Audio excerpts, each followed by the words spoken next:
Jan. It will be difficult to speak after Lampi had such an inspiring talk, but we will do our best to explain a little bit why we designed the project as it is now.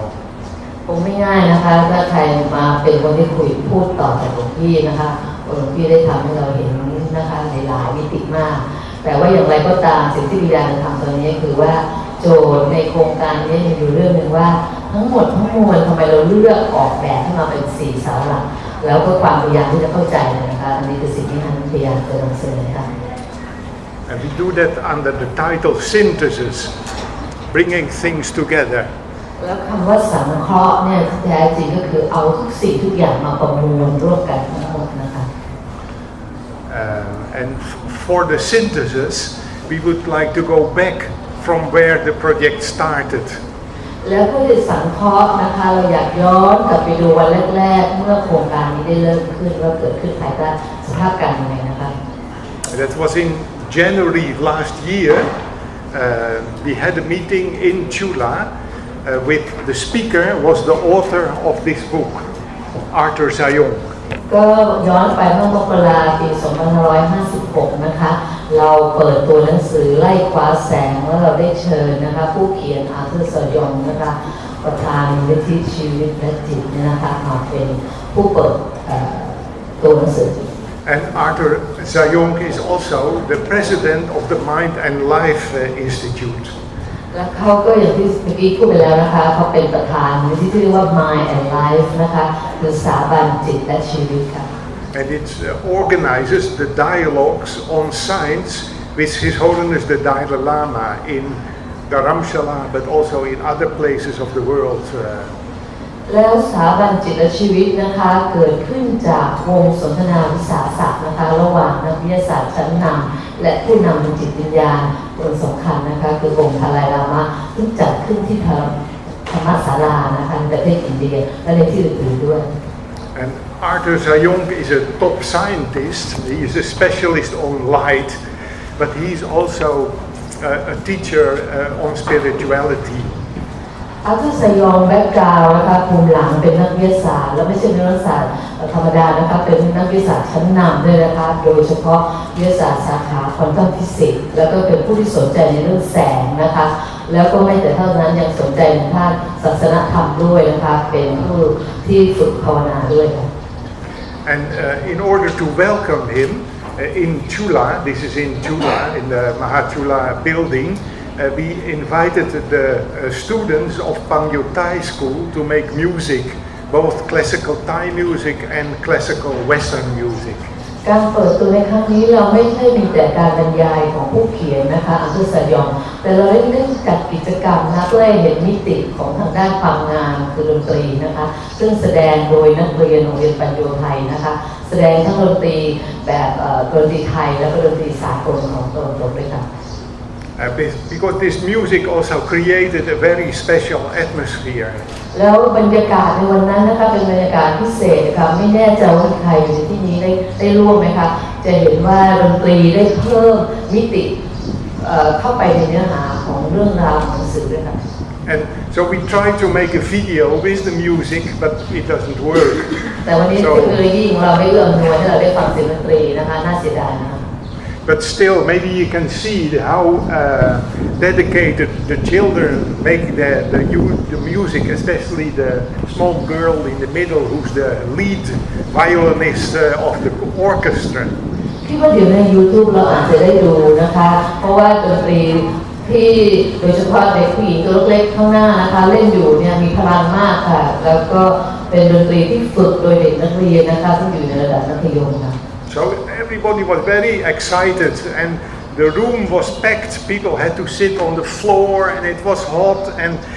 it was very crowded and people still wanted to go in and it was full already and so on. Very special atmosphere. วันนั้นห้องที่ตึกคณะสนศาสตร์จุฬานี่เต็มแน่นเลยนะคะเกือบ200 คนได้ไม่มีที่นั่งตรงนั้นเป็นแบบพื้นนะบรรยากาศก็เหมือนเป็นชุมชนที่มาอยู่กันในอย่างหนาแน่นในห้องนั้นนะคะ So unfortunately I cannot let you hear the music again, but it is on YouTube. You can go there. But so after the music, Arthur Sayong started his lecture, and we also launched his book with the title, which one of my ค่ะหนังสือเล่มที่เราเปิดตัวในวันนั้นไม่ใช่เรื่องไร้ความแสงนะคะหนังสือที่เปิดตัวชื่อเรื่องกระบวนการภาวนาศึกษาเมื่อความรู้แปลเป็นความรักนะคะในหัวเรื่องนี้ของสไลด์ของฮันเนี่ยฮันบอกว่าการเปลี่ยนแปลงในระดับรากฐานของศาสตร์ความรู้และการเกิดขึ้นของกระบวนทัศน์ใหม่การปฏิบัติภาวนามีนัยยะต่อโลกตะวันตกและตะวันออกค่ะ But Arthur Sayong is the kind of scientist who say we should not demystify, but we should accept mystery as part of reality.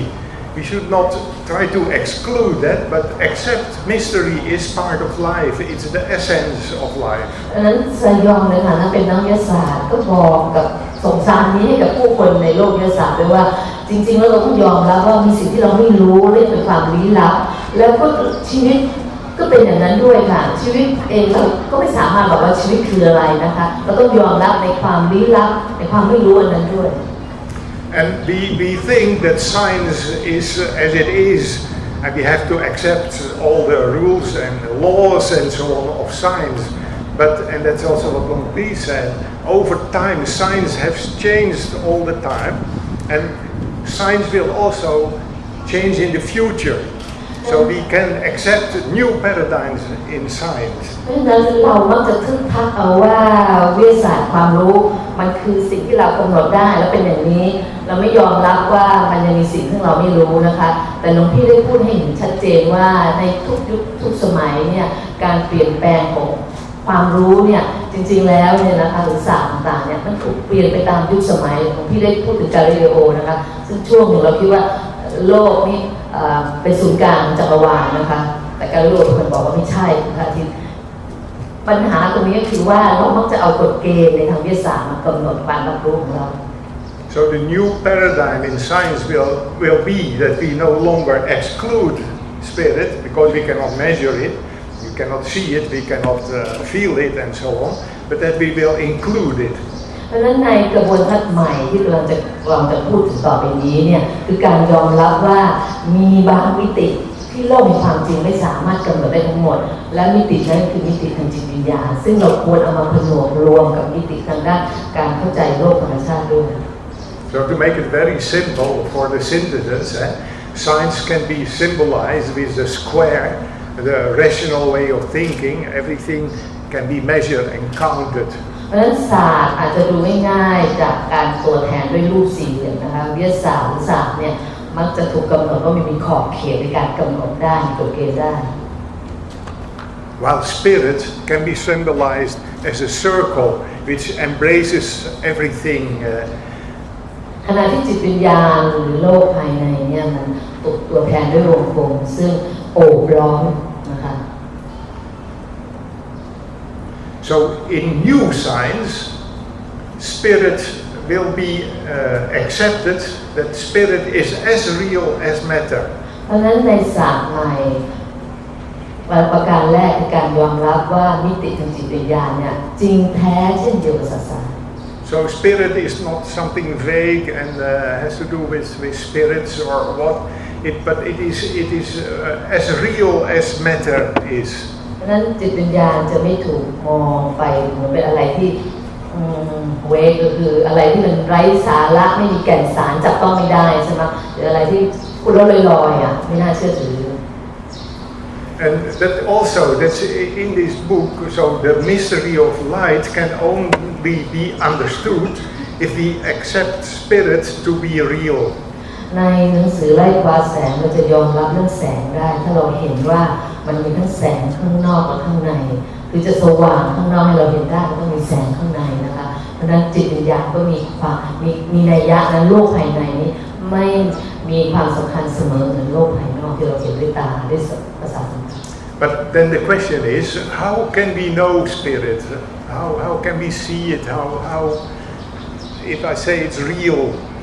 how can I prove it that it's real? คำถามก็คือว่าแล้วเราจะรู้ได้ยังไงเพราะว่าจิตวิญญาณมันจริงแท้เหมือนวัตถุที่เราพูดถึงเราจะรู้ได้ยังไงมัน มันเป็นสิ่งที่เราจะเข้าถึงมันได้ยังไง So where is the evidence of science? อะไรคือพยานหลักฐานเหมือนการพิสูจน์ทางวิทยาศาสตร์ที่มีหลักฐานพิสูจน์ได้ Well, in order to